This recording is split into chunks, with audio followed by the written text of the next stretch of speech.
Brent Porcia at TopVelocity.net. Going to do a pitch analysis here. Hunter going to pair them up with Cody Hall. We'll take them into their leg lifts. You can see Hunter is not starting momentum early. You can see Cody inside drive leg coming into his lift. You see a significant shift in momentum going forward, and then he really starts to pick up good momentum going forward and down at the same rate. When guys aren't early to transfer momentum, it'll take longer to start momentum, so they can more easily fall down. So what you get is kind of like Hunter here. You get more of your momentum going down than forward and down at the same rate, which is ideal. So we really got to get started early shifting so we can get that forward momentum going, and then we can load down.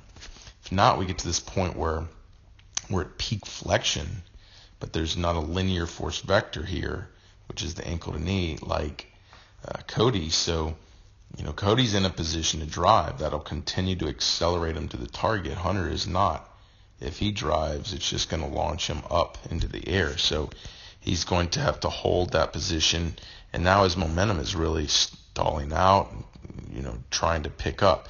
So typical things happen when your momentum is stalling out at this point and you're ready to start throwing is you'll use your glove side. You'll throw that out aggressively to try to pull you forward.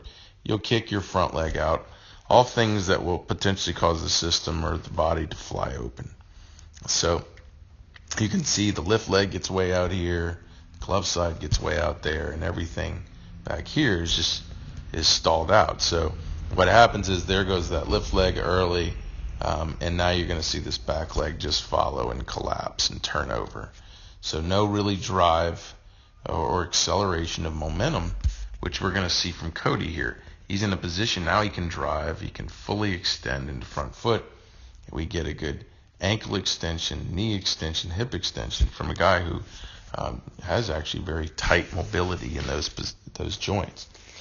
We're not seeing that with Hunter. Hunter just rolling over. So Hunter has to be able to start a little bit early, get his momentum going more forward and down the same rate. So when he's ready to drive, his force vector is linear like Cody's is here, and then he can drive out of the position, as opposed to the glove side and the lift leg trying to take over and pull the body forward. And then what you get is your hips flying open, back leg collapsing, and when you land, you get early trunk rotation because the glove side tucked early. And if we stay back, stay loaded, peak force later, more linear into front foot like Cody here, you get optimal hip to shoulder separation. All this open hips, closed shoulder positions. To now the trunk has all this time to accelerate going forward. It's not being it's not dragging around because the glove side had to pull it and pulled it early. He has all this time to then unload all the lower body energy and carry all that force forward through his trunk.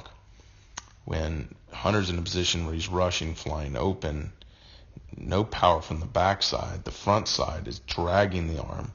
And as you can see here, he's in what's called hyperangulation, with the elbows behind the scapular plane. That's really hard on the front of the shoulder, and is going to delay pronation on the elbow, and it's going to be hard on the elbow because all that the arm is dragging from a pulling front side, as opposed to unloading like Cody here from a dynamic back leg, backside, and a delayed trunk to then ride all that energy forward.